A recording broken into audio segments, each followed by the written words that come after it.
Així com per Sant Romà es va poder veure a l'ermita dels Sants Metges una part important dels estris recollits restaurats per l'Associació Recull Rural i Artesà de Lloret de Mar, una de les principals fites d'aquesta entitat és la recerca d'una seu estable per a tot aquest material, per fer-ne una exposició permanent i un centre d'interpretació i estudi de la vida de pagès a Lloret de Mar.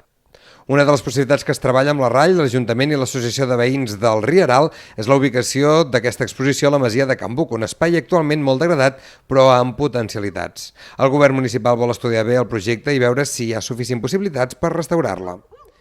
La idea de l'anterior equip de govern era fer un estudi per veure com estava la masia, perquè és una masia que, recordem-ho, està en molt mal estat.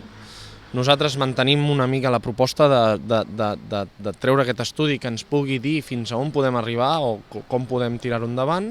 Tenim aquest projecte sobre la taula, ens el creiem, volem tirar-ho endavant, llavors mirarem aviam aquest estudi que ens han de fer els serveis tècnics d'urbanisme, si ens permet recuperar aquesta masia, si no val la pena o si val la pena fer-ho, depenent tot dels cèntims, no? I de la importància ja una mica més cultural o de patrimoni del nostre municipi.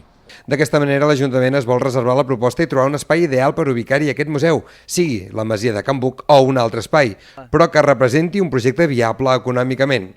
Ara mateix, la RAI té més de 3.000 peces emmagatzemades relacionades amb el passat agrícola de la població.